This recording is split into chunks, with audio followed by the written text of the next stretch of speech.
Pancreatitis aguda. ¿Qué es importante de pancreatitis? Uno, ¿qué es el pilar? ¿Cuál es el pilar del manejo lo más importante de la pancreatitis que hoy día? Los líquidos.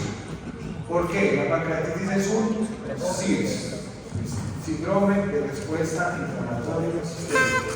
Ay, Miguel. Listo. Entonces, la pancreatitis es un SIRS, ¿sí o qué? Como en las células SIRS, ¿qué es lo más importante? La reanimación, los líquidos tempranos, ¿cierto? Está demostrado que si luego una reanimación de pancreatitis más rápido y dando adecuado volumen de líquidos, ese paciente va a tener menos necrosis. Si tiene menos necrosis, va a tener menos infección. Si tiene menos infección, va a tener menos riesgo de sepsis. ¿Sí o qué? Muy fácil. Después, entonces, rápidamente, un algoritmo mental. ¿Qué es lo primero cuando el paciente llega con sospecha de pancreatitis? ¿Qué tengo que hacer? Ayuda diagnósticas, ¿cierto? ¿Cuáles son los exámenes enzimáticos más importantes? Amilasas y lipasas, ¿cierto? ¿Cuándo amilasas y cuándo lipasas? Dependiendo del tiempo. Por ahí en SIGU, por ahí en estos días publicaron en las encuestas y en eso que decían cuál era el examen más pertinente y ponían lipasas. No sé si alguien hizo una cosita, vio una clase, se hicieron los muchachos, decían lipasa. No es que la lipasa sea el mejor examen, sino que la lipasa tiene una sensibilidad más alta porque dura más en el tiempo, ¿sí? Pero en las primeras 72 horas puede elevarse también, aunque se supone que si eleva solo las primeras 6 horas, la lipasa no llega a un pico alto en las primeras 72 horas.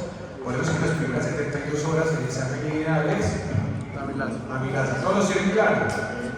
Después de las 72 horas, el paciente tiene control abdominal, vómito, sospecha de pancreatitis, debo ordenar lipasas, porque las lipasas se aumentan el pico importante a las 72 horas y se mantienen en el tiempo por 14 días más o menos. Entonces una cosa es que se empiecen a elevar y otra cosa es que llegue al pico, ¿cierto? ¿A cuánto tiempo se logra el pico de la PCR? A las 72 horas. Después de que la PCR hace el pico de las 72 horas, ¿qué pasa? Empieza a bajar, ¿cierto? O se sostiene si la infección perdura o sigue aumentando, pero si usted contuvo la infección a las 72 horas de control de la infección, la PCR tiene que estabilizarse y empezar a bajar. A eso me refiero con el pico, ¿cierto? Porque si usted tiene infección agrícola permanente, pues no hay un techo, simplemente la PCR va a seguir subiendo, ¿correcto? ¿Sí se entiende el concepto? Entonces las amilasas hacen un pico mucho más rápido que las lipasas. Pero las lipasas, cuando llegan al pico, por allá entre las 72 horas y el quinto día, se sostienen elevadas en el tiempo por hasta 14 días, por eso es tan útil. O sea que si yo le hago una lipasa el día 8, debe ser el mismo valor que el día 6, deben estar elevadas, ¿correcto? Muy bien. Entonces, primero, lo sospecho clínicamente. Segundo, amilasas o lipasas dependiendo del tiempo. Tercero, ecografía, ¿para qué? Para saber si tiene biliar o no biliar. Solo ecografía. ¿Se hace tomografía de entrada pancreatitis? No. ¿No? ¿Por qué no? Porque las complicaciones aparecen a las 2 horas. Porque las complicaciones aparecen después de las 48 horas. ¿Sí o qué? A 48 empiezan a aparecer. A las 72 ya debería estar instaurada la lesión. ¿Okay? O sea que yo puedo hacer una tomografía a las 48 horas. 48 horas. Pero pues empecemos. ¿Por qué es tan importante esto? Porque el páncreas, a nosotros los cirujanos nos decían, si usted ve el páncreas, está cagando sin la cirugía. Uno ve el páncreas cuando está buscando el páncreas, cuando está haciendo un procedimiento retroperitoneal, que hace una maniobra de coger, es coger el colon, levantarlo y hacer una exposición o a través de la transcavidad de los endocrinos. Pero no solamente no ve el páncreas, ¿sí? El páncreas está muy escondido en toda esta estructura.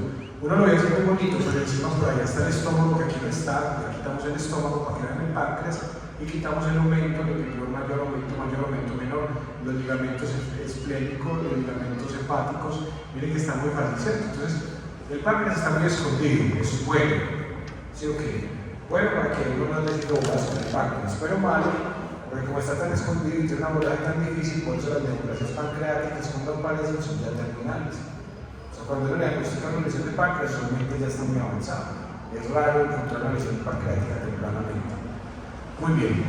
Entonces, miren, está muy unido el páncreas al estómago, ¿sí o qué? Está muy unido el duodeno, está muy unido la aorta de la cava, está muy unido la tibial, está muy unido al colon, o sea, es una estructura muy central.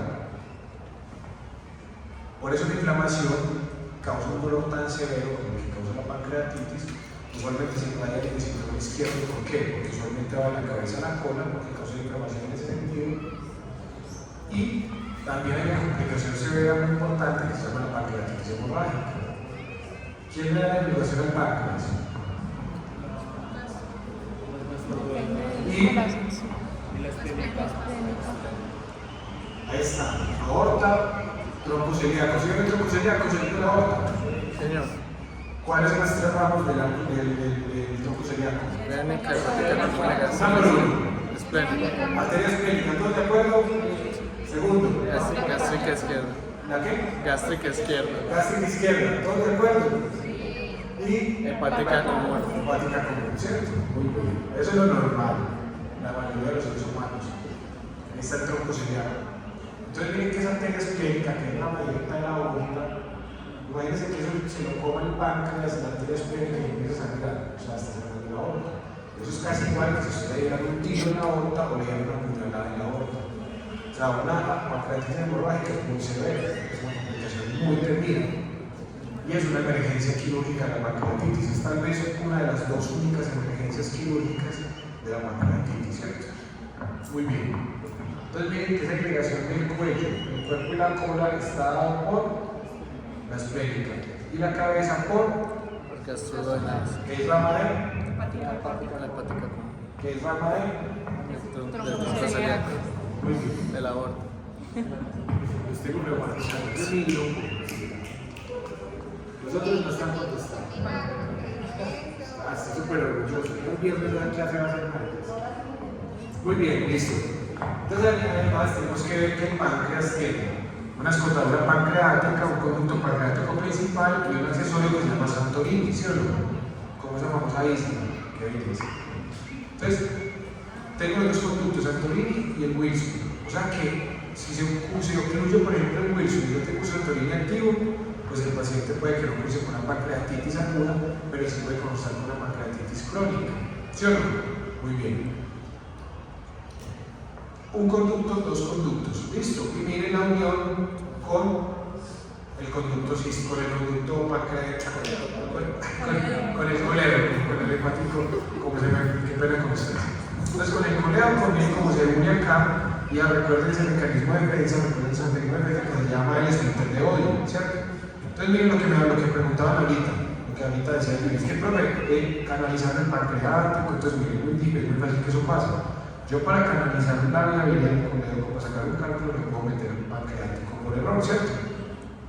Entonces una de las estrategias es canalizar el pancreático y luego disparar por el colédoco para meter la otra vía, cuando es muy difícil, ¿cierto? Entonces, si no ha disparado, ¿cómo sabe que está en el pancreático?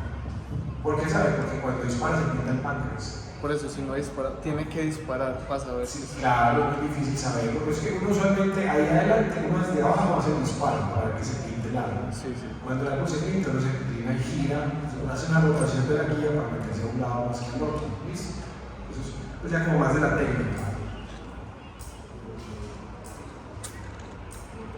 Entonces ahí está pues esa parte anatómica, ¿cierto? Entonces miren que hay tres maneras diferentes de que se puede encontrar la vía biliar, ¿cierto? El colédoco con el pancreático.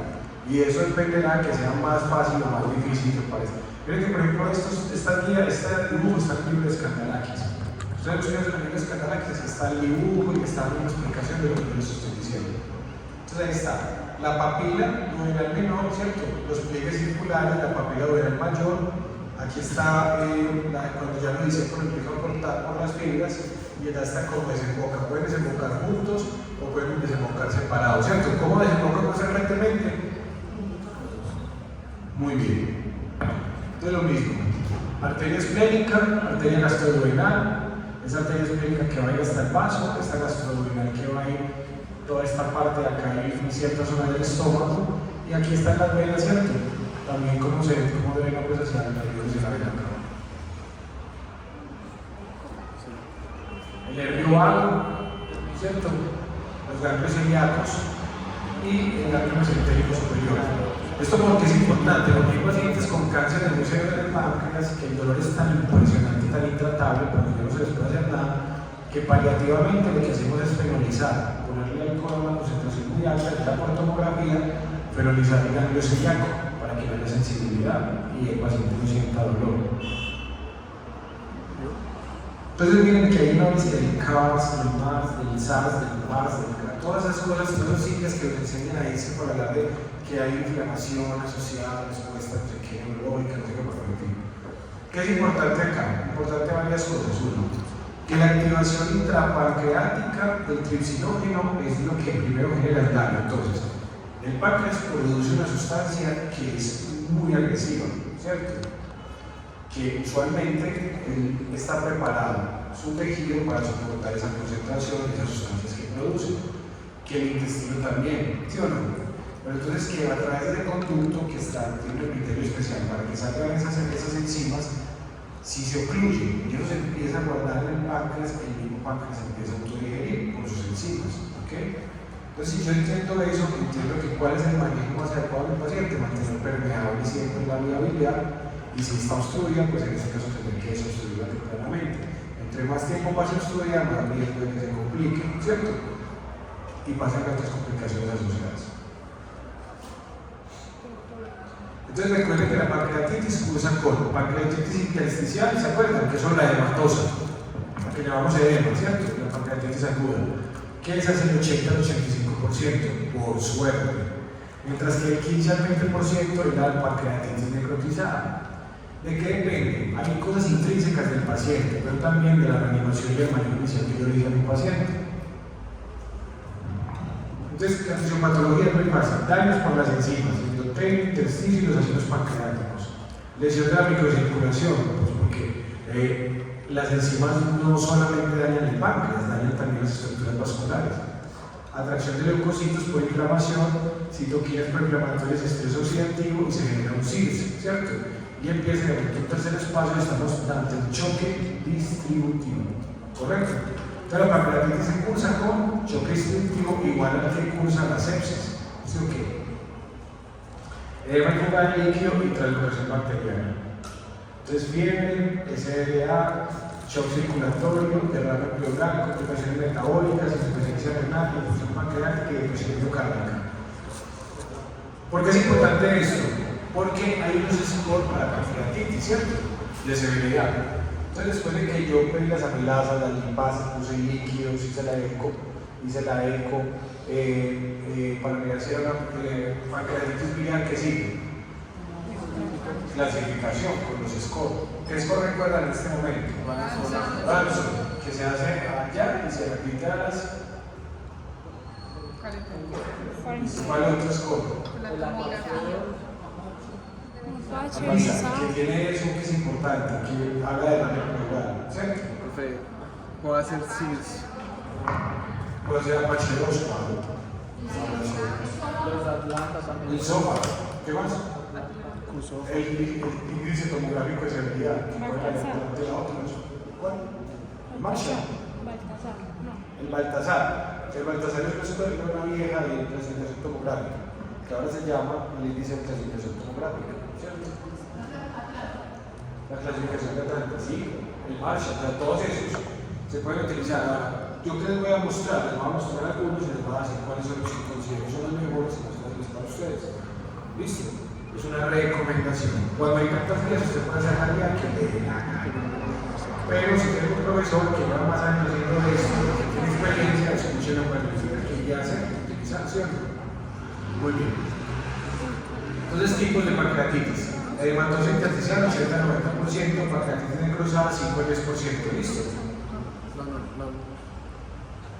Ahí se ve, entonces bien, usualmente cuando uno hace tomografía uno dice que el páncreas no se ve bonito. Si el páncreas se ve bonito es porque hay edema, ¿cierto? Porque ese líquido alrededor del páncreas es el que se vea mejor el contraste, que se vea mejor la imagen. Y la necrosis puede hacer las colecciones. Entonces bien, esto es una pancreatitis intersticial edematosa. Miren el páncreas como se limita bonito, ¿sí lo ven?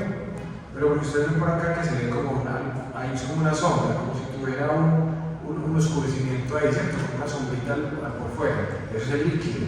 Entonces está hematizado y tiene líquido intersticial, mírenlo ahí. Y esto es ya necrosante. Miren que el hígado ya se ve por dentro con unas coleccioncitas, ¿sí lo ven? De aquí el hígado se ve todo bonito acá. El páncreas, perdón. En cambio, miren que aquí el páncreas ya se ve por dentro como cortado, con unas cositas negras, ¿sí? Eso es lo que llamamos, y aquí ya se ve. No solo el líquido que se ve en el intersticio, sino que se ve necrosis. Se ve ya aire dentro del espacio que solamente es tejido que está muerto. Listo, ¿cuáles son las fases de la pancreatitis? Y si uno entiende esto, pues entiende por qué los líquidos y el ataque y todo lo que se hace es adecuado. Pues la fase temprana, que es la primera semana, que hay inflamación, respuesta inflamatoria sistémica, falla orgánica, ¿cierto? Y mayor de una semana ya empiezan las complicaciones locales. ¿Qué complicaciones estudiaron de pancreatitis? Los abscesos, ¿qué más? Quiste pancreático, pseudoquiste pancreático, ¿qué más? Fístulas pancreáticas. ¿Cuál? Los flemones, muy bien. ¿Cuál es la etiología? La obstrucción, la etiología es la litiasis vesicular, 40-60%. También los tumores, también los parásitos, también los divertículos, páncreas anular y coledococelio. ¿Sí o no?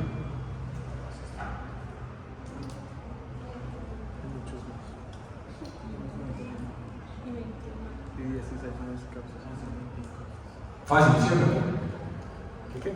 Que aparte de eso, como otras 20 causas.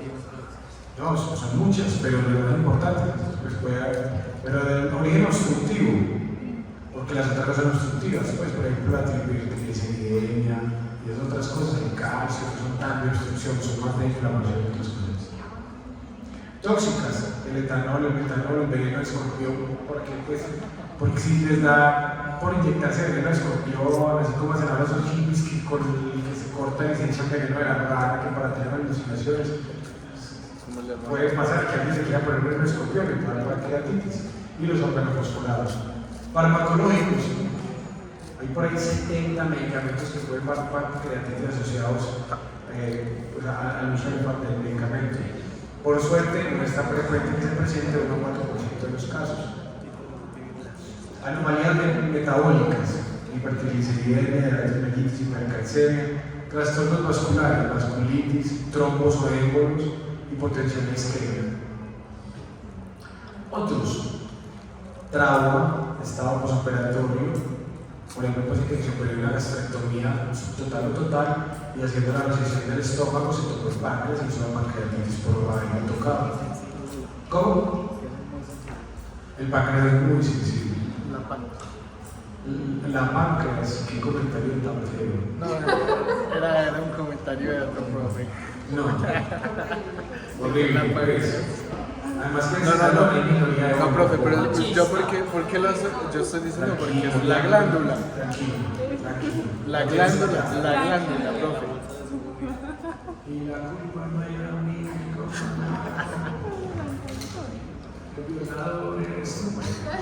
listo, entonces, trauma, listo.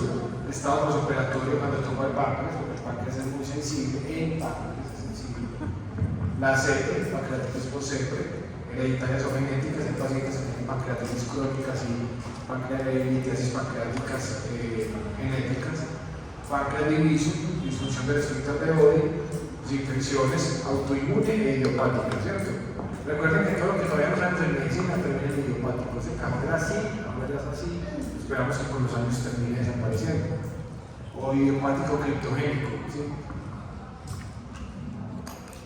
Infecciosas, pues, virus de sarampión, los coxsackie, que es el más frecuente. O sea, esto es para que ustedes entiendan la severidad y la complejidad de la pancreatitis. Entonces, por eso lo mejor que uno puede hacer cuando tiene pancreatitis es hacer una ecografía y darse cuenta que es una pancreatitis de origen biliar, porque ya está resuelto el cuadro, ¿cierto? Si no, hay que hacer muchos estudios para mirar la causa, muchos de esos terminan criptogénicos o autoinmunes y terminan mejorando solos. ¿Listo? Muy bien. Ya hablamos de la sepre, aquí ya es para hacerlo más en imagen, ¿cierto? Lo que hago es con un endoscopio de visión lateral, no como tansión lateral, encontrar la papila o la ampolla, hacer ampulectomía o papilotomía y canalizar el conducto del coleo con un pancreático, meter una guía hasta el fondo, meter el balón, insuflar donde están los cálculos y sacar los cálculos con ese balón con la canastilla, listo. Litiasis vesicular, por suerte, 40 al 60% de las pancreatitis son de ese origen. El otro es el etanol. Ahora, nosotros nos enseñan que nosotros la pancreatitis más frecuente en nuestra región era la pancreatitis biliar, ¿cierto? Pues ya está cambiando también porque ahora somos unos borrachos profesionales.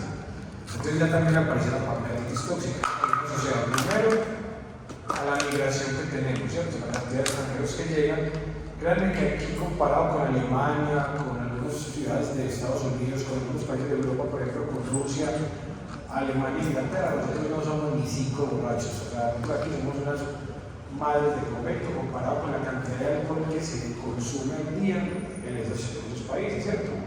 ¿Cuál es el problema? El problema de nuestra sociedad es que ese consumo de alcohol se asocia a violencia, ¿sí o qué? Coger el carro borracho, ¿sí o qué? Y las drogas, de abuso. Hay países donde si consumen drogas, no consumen alcohol. Entonces es muy raro, si consumen solo la droga, consumen sus drogas, su éxtasis, su marihuana, pero aquí cuando meten de todo, aquí es el extremo. Entonces aquí meten tú sí, todas esas cosas al mismo tiempo. Entonces por ello es que nuestra sociedad, además, es una sociedad violenta como la nuestra, que venimos de una historia de ser indígenas maltratados y subyugados. Entonces venimos de una sociedad violenta con naturaleza, asociada al alcohol, asociada al consumo de drogas, por eso es que es distinto, pero no somos tan borrachos como otros países del mundo para que se sientan bien. Bueno, que somos malos borrachos, pues ustedes, o sea, algunos, ¿verdad? Bueno, en fin, entonces, el etanol mete al 30%, pero ha venido aumentando en el tiempo. ¿Qué causa? Dismotilidad esfínter y puede causar úlceras o irritación como con la gastritis y puede causar que se incluya el esfínter. ¿Listo? ¿Cuál es el principal síntoma de la pancreatitis? Dolor abdominal. ¿Y cuál es el dolor abdominal? ¿Cómo se compone? Un dolor constante, epigástrico, que va aumentando en el tiempo y que se mueve en el cinturón, ¿cierto? No quiere decir que todo el dolor de la pancreatitis tenga que ser así.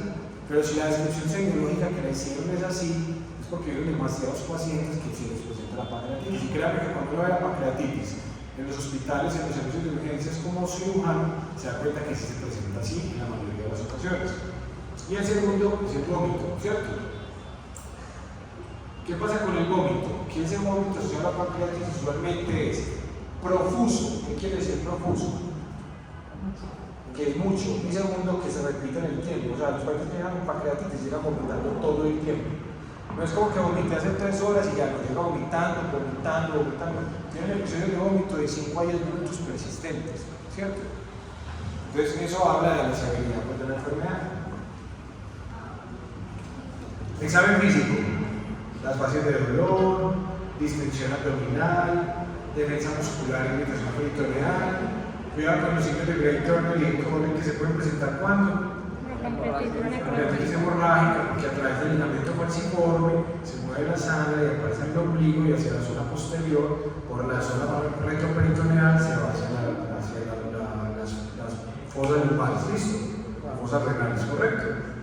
Entonces pilas con esos signos y si hay una masa palpable, un pseudoquiste. Si yo les digo que la pancreatitis cursa con fases de dolor, distensión abdominal, defensa muscular y signos de irritación peritoneal, ¿ante qué estamos? No tiene peritonitis. ¿Cuál sería el 100% de la conducta de un paciente de esos? Operar, cirugía. Pero entonces aquí si entra el concepto de pedir amenazas y lipasas cuando tengo dudas en un paciente que tenga una presentación muy bizarra del dolor abdominal. Entonces ahí sí ya, bueno, es que a mí me enseñaron que en cirugía, que los dolores abdominales con mucho vómito y eso, es mejor pedir amenazas y lipasas para descartar pancreatitis. La respuesta es sí.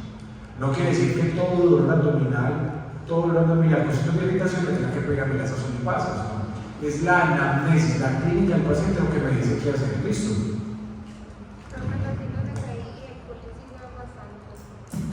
¿Tú qué crees? No, por suerte no, es raro, porque la pancreatitis hemorrágica es raro. Pero por ejemplo cuando veamos en trauma retroperitoneal o cuando veamos aneurismas o disecciones ahí se pueden presentar algunos de esos signos. Ahí está.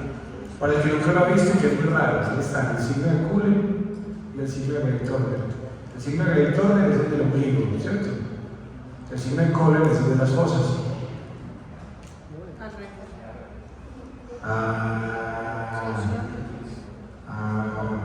Pero para eso estamos concentrados. Muy bien. Pacientes más graves, cuidado con eso, pancreatitis hemorrágica, alucinaciones, ictericia de hemopaniculitis. Diagnósticos diferenciales, entonces cólicos biliares, entonces se comporta igual, puede ser un dolor muy fuerte, colecistitis aguda, listo. Perforación de víscera hueca, las úlceras pépticas perforadas usualmente pueden cursar con un dolor y una clínica severa de la pancreatitis, isquemia o infarto mesentérico, obstrucción intestinal, infarto de miocardio y aneurisma disecante de la aorta. ¿Qué tienen en común? Las estructuras que están en el epigastro, ¿cierto? Las estructuras que están entre el epigastro y el hipocondrio. Este artículo de la American College of Gastroenterology sacó las guías acerca del manejo de la pancreatitis aguda en el 2019. Ellos que decían, parce, con 2 de 3 se hace diagnóstico de pancreatitis. Sí, ok, eso sí está hoy, eso no ha cambiado. Eso ya lo teníamos desde hace 200 años, pero nadie lo había escrito así tal cual para decirlo en una guía oficial. Dolor abdominal consistente con la enfermedad, con amilasa o lipasa mayor de 3 veces se llama pancreatitis. Hallazgos imaginológicos, porque le hicieron un TAC, porque no se les ocurrió pedir la amilasa, no fue que le pidieron un TAC buscando la pancreatitis. Fue un paciente que llegó con dolor abdominal, no pensaron que fuera una pancreatitis, se le pidieron amilasas o lipasas, le hacen la TAC, tiene el dolor y la TAC dice que tiene pancreatitis edematosa. ¿Qué tiene? Ya usted decide si él quiere la amilasa o la lipasa, aunque ya hizo el diagnóstico, pues si la quiere pedir, se la quiere pedir, pero usted ya sabe que tiene pancreatitis. Pero entonces no fue que usted pidió la TAC buscando pancreatitis, miras con eso. Fue un hallazgo incidental, las imágenes mostraron, ¿cierto? Buscando otra patología que tenía una pancreatitis. ¿Eso habla bien o mal usted como médico? Pero igual la guía no vale. Le dice, listo campeón, le hizo la TAC, muy bien, tiene pancreatitis, usted es el mejor. 2 de 3. Entonces, ¿cuál es ese dolor que llamamos consistente con la enfermedad? Entonces, el dolor epigástrico, usualmente que se irradia el cuadrante superior izquierdo, lo que llamamos el cinturón, que es constante, o sea, ese dolor no da tregua, ese dolor está ahí, ¿cierto? Irradiamos cuadrantes o flancos, intensidad usualmente severa, el paciente, el dolor es fuerte y va incrementándose en el tiempo, y está asociado a vómitos y náuseas, ¿cierto? Usualmente sí, casi siempre vómito. Amilasas o lipasas. La amilasa le relaciona a las 6 a 12 horas, permanece elevada a 3 a 5 días, el pico es a las 12, pues cuando se diagnostica mejor, y al tercer día ya usualmente tratamos de no pedirla, pero usted la puede pedir hasta los 5 días, entonces solo tiene amilasa. Sensibilidad del 95-100%, especificidad del 70%. Se eleva falsamente en hipertrigliceriemia y también se puede elevar falsamente en apendicitis, úlcera péptica, isquemia mesentérica. Irónicamente, en esas enfermedades son diagnósticos diferenciales, ¿cierto? Pero igual, pues, una cosa es que se eleve y otra cosa es que se eleve mucho, ¿ok? Importante. La lipasa se empieza a elevar a las 8 horas, pico a las 24-48 horas, yo diría que a las 72 mejor, y se normaliza cuando empieza a los 14 días, ¿ok? O sea, que al tercer día ya está en el pico de elevación y dura elevada entre 10 a 14 días, solamente 14 días.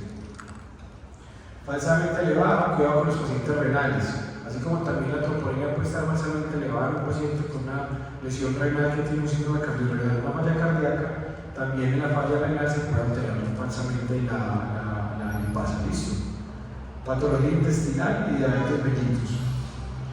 ¿Qué otras enzimas hay? Fosfolipasa 2, tripsinógeno, glucosilasa, amilasa, estatasa, lipasa, amilasa, relación y en orina también se han tomado. ¿Qué hemos aprendido?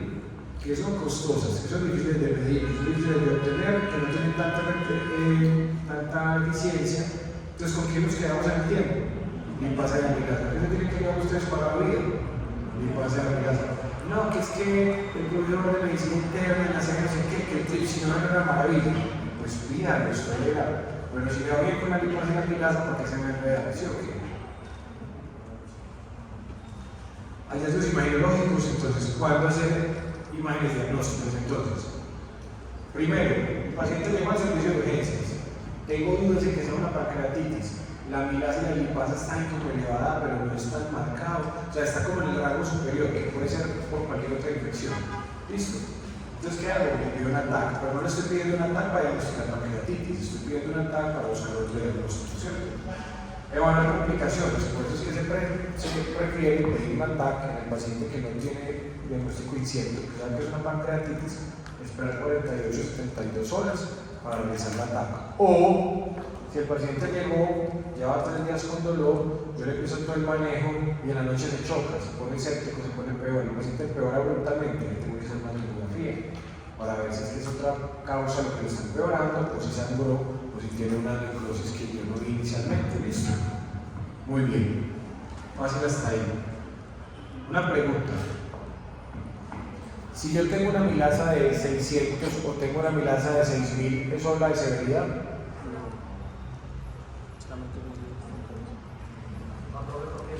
¿Sí o no? A ver, ¿quiénes dicen que si la amilasa o la lipasa es muy alta, hay mayor riesgo de complicaciones y de mortalidad? Levanten la mano. No, profe, no. Entonces levanten la mano los que estén seguros que la amilasa y la lipasa, los niveles no son importantes. Son importantes, pero no me hablan de severidad. Usted habla de pronóstico y severidad, el diagnóstico. El diagnóstico sí, pues hasta el portero, hasta el examen, pues. ¿Ah? Listo, entonces aprendizaje para la vida. La amilasa y la lipasa no nos hablan de pronóstico, simplemente nos hacen diagnóstico. ¿Listo? Así tengo una amilasa muy alta, una lipasa muy alta y tiene mucho susto. Es lo mismo que el paciente que tiene amilasa y lipasa menos alta que ese otro paciente. ¿Listo? Simplemente nos hacen diagnóstico, pero nos hablan de severidad. En cambio, los hallazgos tomográficos sí. Entonces, por eso el índice de severidad tomográfica se llama así, índice de severidad tomográfica. ¿Ok? ¿Cuál es el mejor estándar de diagnóstico y seguimiento de pancreatitis? La tomografía contrastada de abdomen, ¿correcto? ¿Para qué hice la ecografía? Para ver si era biliar o no biliar. ¿Listo? Si la ecografía la hago para mirar si hay cálculos o no hay cálculos. Pero la tomografía es para clasificar la severidad de la pancreatitis en el tiempo. ¿Listo? Entonces, cuando la pido, 48-72 horas después de que se diagnosticó, o si el paciente tiene un empeoramiento agudo o si el diagnóstico es incierto. La resonancia magnética, muy buen examen, ¿cuál es el problema? Que todavía es costoso, todavía hay resonadores en todas partes del mundo, ¿cierto? En todas las ciudades. Ahora tenemos un problema con la contaminación ocasionada por estos equipos en el mundo, ¿sabían? Que ahora tenemos un problema en el mundo por la contaminación que hacen los resonadores y los tomógrafos. Nunca le damos parábolas a eso. Los obsoletos, pues. Como contaminación por radiación de los tomógrafos, porque la medicina nuclear no es tan simple como nosotros pensamos. Entonces ahora en el mundo estamos con un problema con eso, porque hay ciudades en el mundo, por ejemplo hay ciudades en Estados Unidos que tienen 3 estadios de fútbol americano. Ustedes sabían que en un estadio de fútbol americano tiene que haber un protocolo para que puedan jugar partidos de la NFL o tomógrafo resonado. Cuando hay un trauma semacraniano tiene que ser ahí la imagen, no pueden tardar.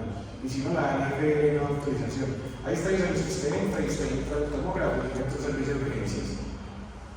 Es increíble. En los camerinos, es medicina de tercer mundo, ¿cierto? Pero que también ese tercer mundo está produciendo daño al mundo. Ironía, guiño, ¿sí? Entonces, la resonancia magnética sospecha de coleocolitiasis. ¿Se acuerdan que ahorita habíamos hablado de eso? Con la resonancia en pacientes con riesgo moderado. Entonces, si tengo sospecha de coleocolitiasis y no soy seguro y la TAC no me muestra ecografía, le puedo pedir una resonancia. Muy bien.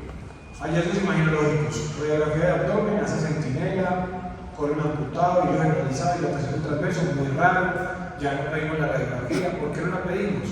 Porque tenemos otras ayudas diagnósticas más específicas y más sensibles. Antes uno miraba esa imagen y la mayoría de veces una ley inventándose cosas.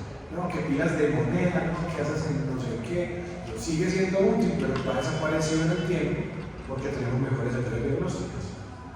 Radiografía de tórax, ¿importante para qué? Para la clasificación de visa. ¿Por qué? Porque cuando hay derrame pleural, una de las dentro de ese score, el derrame pleural es importante. Entonces debo pedirle la radiografía de presión al paciente como pasa en la sepsis. Profe, ¿cuál es la fisiopató ese edema en el pulmón?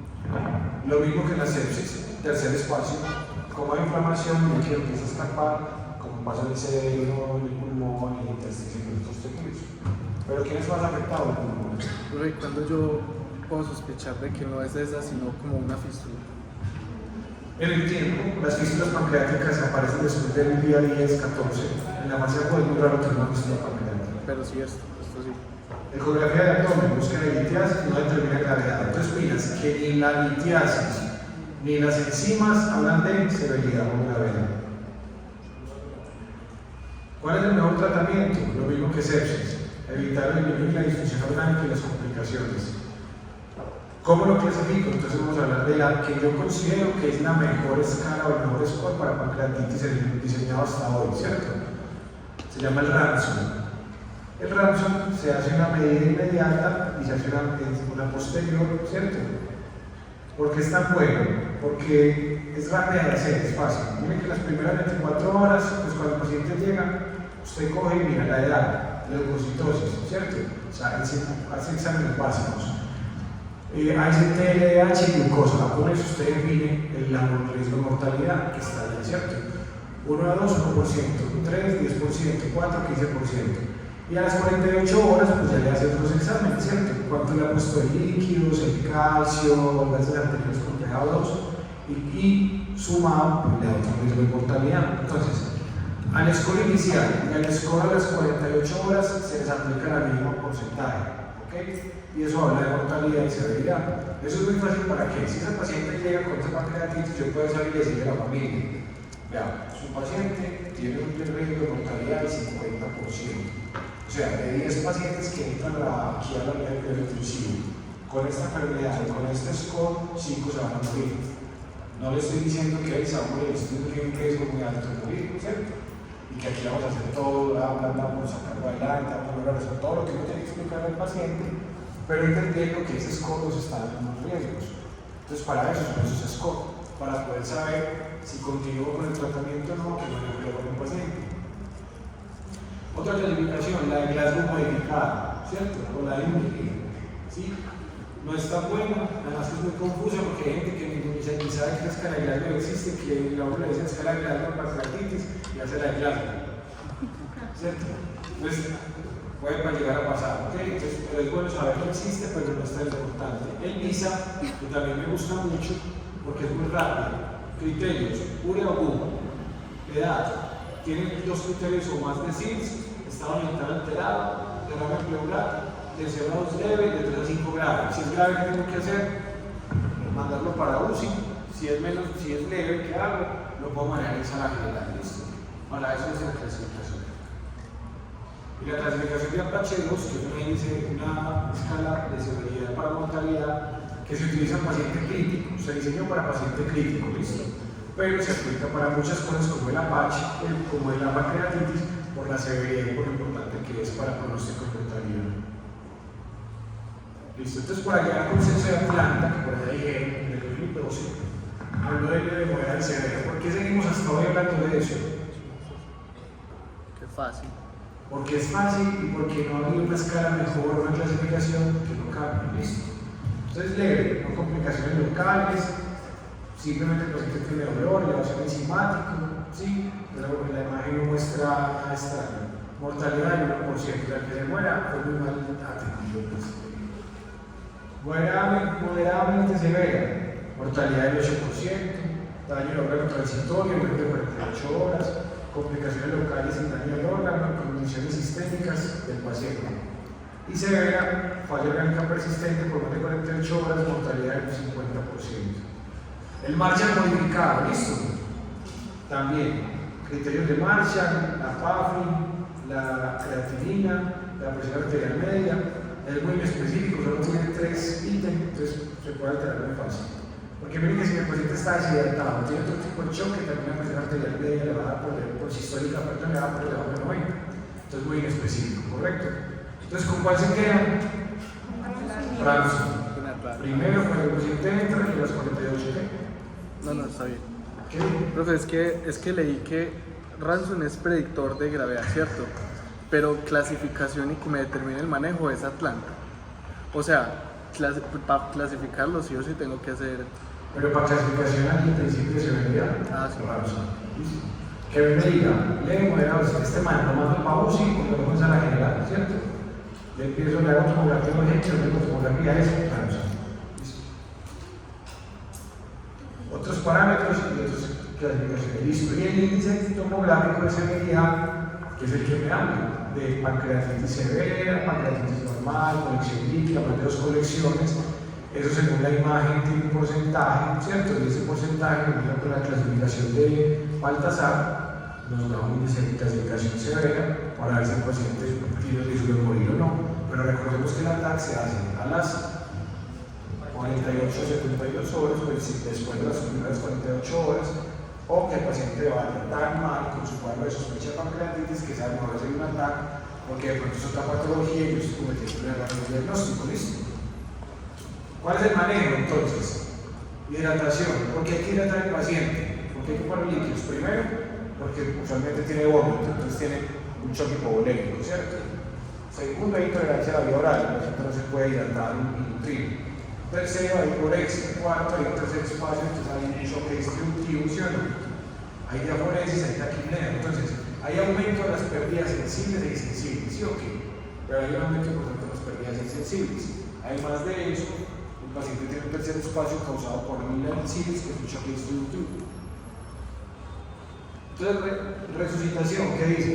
Dice que temprana adhesiva 250 a 500 cc hora. ¿Eso cómo nos da? Entonces, si yo le digo que le voy a 250 cc hora por 24 horas, ¿cuánto le da eso a una persona de 70 kilos? 250 por 70.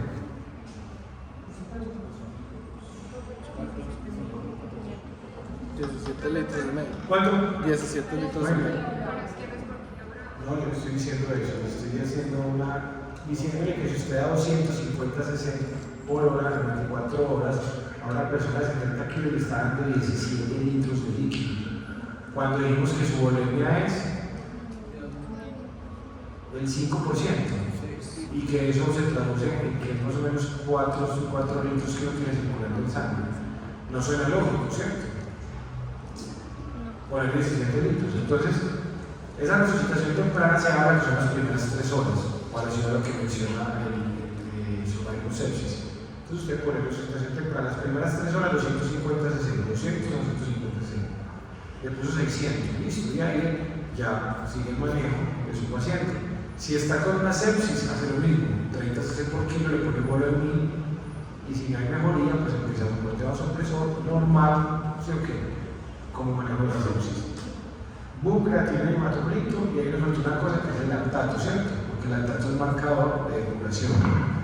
A las 12 a las 24 horas es una importancia repetir ese manejo de líquido las primeras 12 horas, disminuye la necrosis, idealmente lactato de líquido de solución salina, y reevaluar constantemente. ¿Reevaluar qué? Reevaluar gasto urinario, de deterioro neurológico, mejoría neurológica, y parámetros hemodinámicos, ¿cierto? Pilas con el edema pulmonar y el síndrome compartimental abdominal en reanimaciones muy fuertes en pacientes ancianos con cardiopatía o enfermedad renal crónica. ¿Qué era eso de 12 a 24 horas de sustancia? Los líquidos, las primeras 12 a 24 horas. La reanimación de las primeras 12 horas es lo que marca con el paciente quemado. Cuando veamos paciente quemado, podemos dar cuenta que hay una escala, ¿cierto? Que se utiliza para que se llama el Parkland y que habla de las 24 horas iniciales del paciente. Entonces, las primeras 12 a 24 horas son muy importantes. Analgesia, fundamental. No existe una pauta específica. Usar en función de la intensidad del dolor. Usted puede utilizar una PCA, que es que le pone un acceso venoso al paciente y que se aplique por bolos, pero obviamente esos bolos están medios porque para evitar la adicción, evitar una intoxicación, que hay veces que el paciente hunde y él solamente suelta solución salina, o como es bolo, el paciente cree que al utilizar y al hundir mejora, ¿cierto? Tiene algo de efecto placebo. Es un efecto placebo aceptado, pero no lo explica al paciente, que esa máquina tiene una concentración tope que no le va a dar, si lo hunde 200 veces, solo le va a disparar una vez el medicamento. ¿Listo? ¿Qué hemos hablado? Han hablado mucho de los opioides. Los opioides son peligrosos en pancreatitis, ¿cierto? Que lo empeora, que patología biliar. Pero eso ya está recogido y se sabe que no. que usted lo usa dosis muy altas es malo para otras cosas, pero una dosis única inicial no va a pasar absolutamente nada. Nutrición, listo. Entonces, ¿qué hay que hacer? Entonces, paciente llegó, sospecha de pancreatitis. ¿Qué es lo primero que hago? Líquidos. ¿Qué hago para el diagnóstico? Amilasas o lipasas. Listo. Confirmo la pancreatitis. ¿Qué hago? Ecografía. Para ver si es biliar o no biliar, ¿cierto? Listo, muy bien. Resulta que es biliar. Y además el paciente tiene colangitis. ¿Qué hago?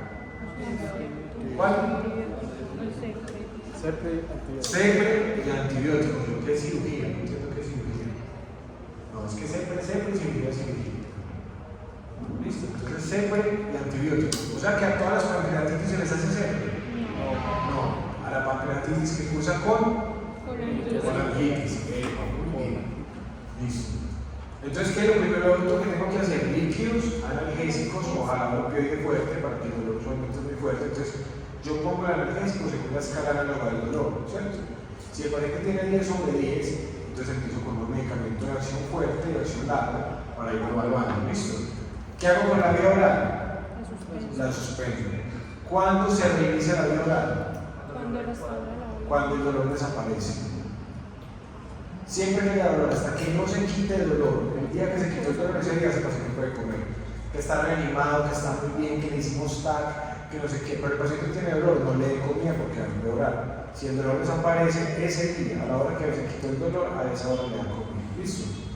Profe, decías que pancreatitis más colangitis sepre. Sí. Pero si tengo una colangitis, pues si no tengo la colangitis todavía, sino igual, pero es igual el origen de la pancreatitis es la coleocolitiasis. Sí, pero hay que esperar que el páncreas se desinflame para hacer el manejo. Ok. Muy bien. Nutrición, entonces, oral de forma temprana y de estancia. Entonces, por eso, ¿qué hacemos? A los pacientes con pancreatitis le pasamos una sonda nasogástrica y le damos nutrición al estómago. ¿De dónde viene esa teoría? De que el eje para la alimentación empieza desde la masticación. Yo con el solo hecho de ver a alguien comer, yo ya produzco, y por eso es que con el olor de la comida, o cuando alguien está comiendo con uno, empieza a sentir salivación, como ardor gástrico, porque ya hay una fase prealimentaria, ¿sí? Cuando yo empiezo a masticar o a comer, entonces estimulo la producción de enzimas.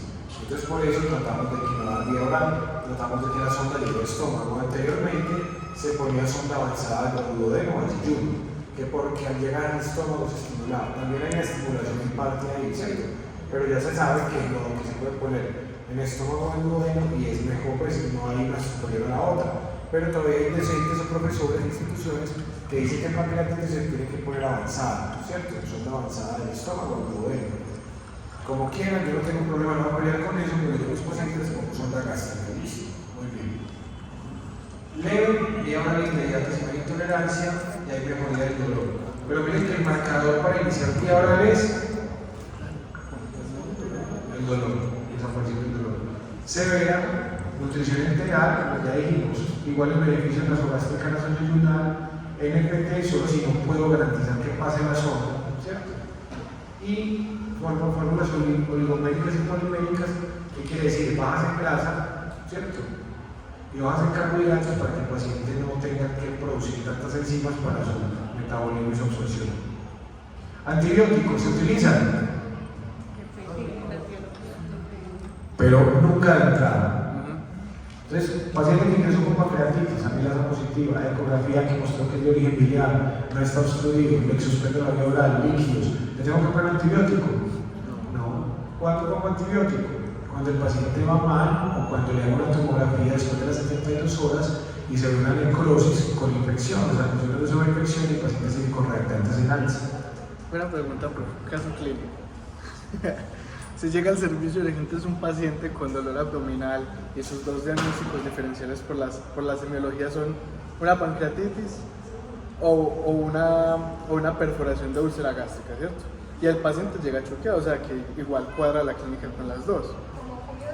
Una de las preguntas que se le podría hacer, pues una pregunta que uno haría al paciente sería como si ha tenido cálculos en la vesícula.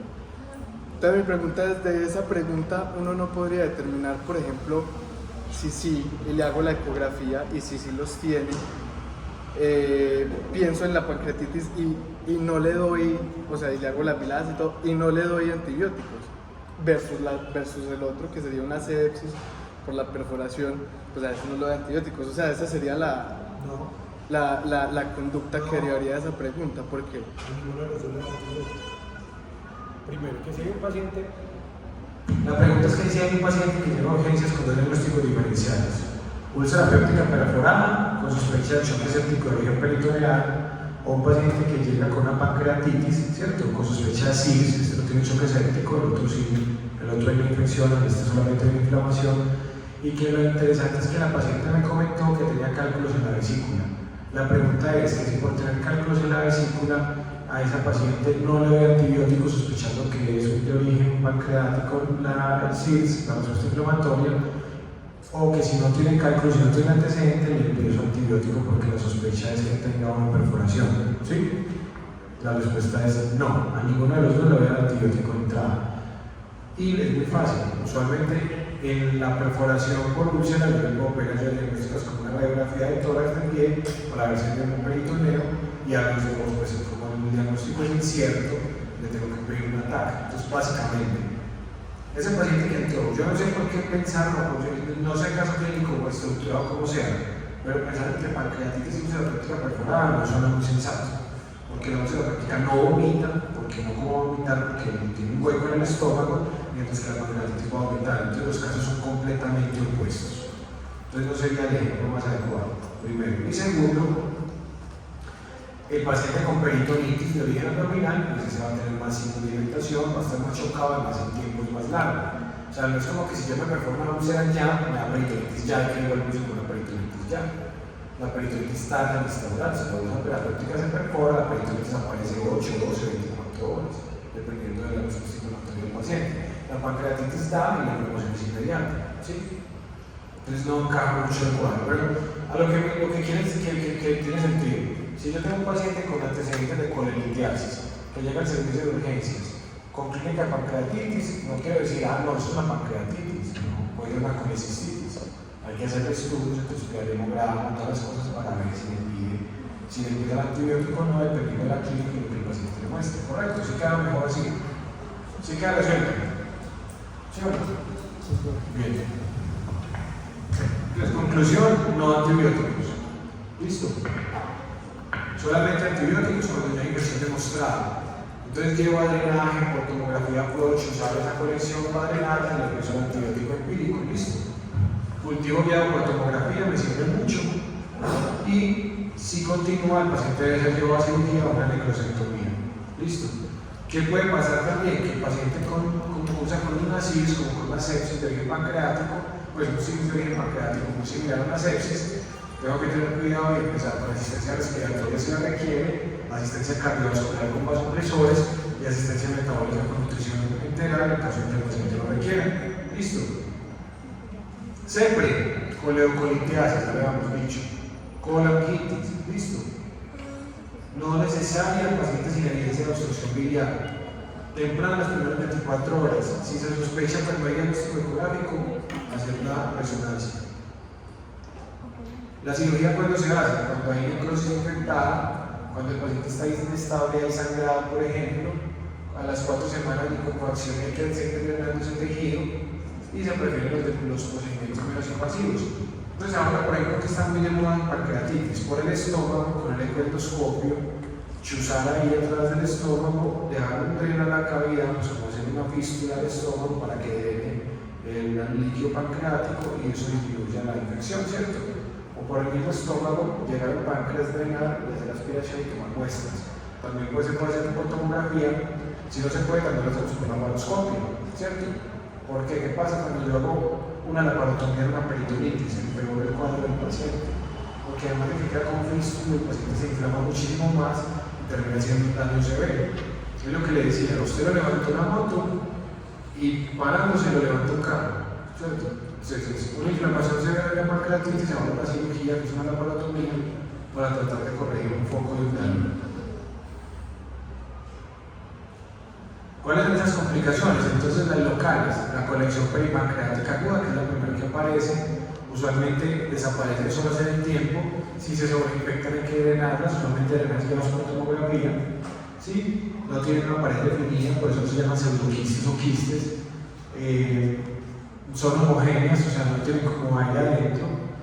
Pueden ser múltiples y la mayoría son estériles y no requieren manejo a menos que haya infección o síntomas. Pseudoquiste pancreático, miren la diferencia. Esto es un líquido ahí que no tiene como una pared. Aquí ya se ve. ¿Sí ven? Aquí se ve un líquido, se ve como borroso. En cambio aquí ya se ve una colección, se ve una cápsula. ¿Sí la ven? ¿Por qué se llama pseudoquiste? Porque a pesar de que la pared es definida, puede haber zonas donde no hay pared completa, que hay una distribución. Usualmente se asocian a fístulas, o sea, ese líquido del páncreas está saliendo y se contiene con una pseudoquiste. Con líquido rico en amilasas se presenta después de la cuarta semana. O sea, es muy raro que en el primer mes un paciente tenga pseudoquistes, pero después del mes aparece. Usualmente es una masa palpable, duele el paciente y puede tener intolerancia a la biología.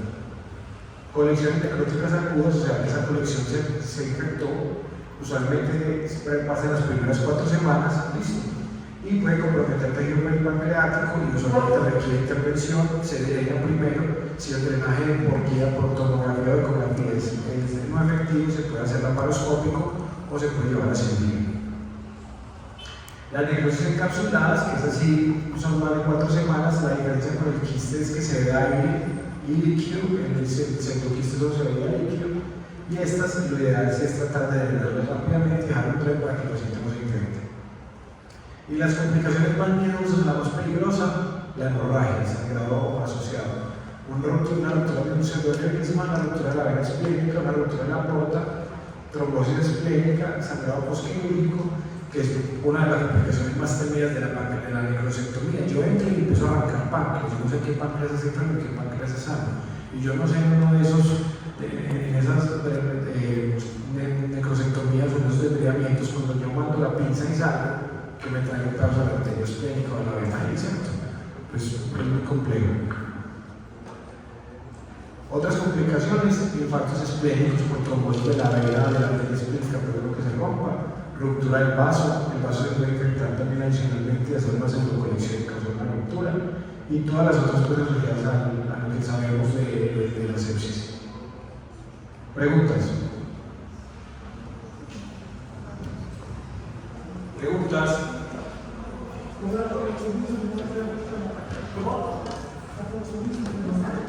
No te escuché.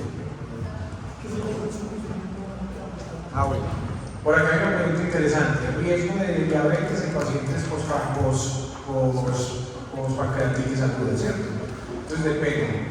En los pacientes que tienen la hematosa y con necrosis que se puede autocontrolar, usualmente no hay ninguna secuela, los pacientes no les pasa nada. En los que se llevan a cirugías, que se hacen necrosectomía o resecciones, hay un porcentaje hasta del 30% que puedan requerir seguimiento. Para esos pacientes a los 6 meses hay que hacer el perfil pancreático.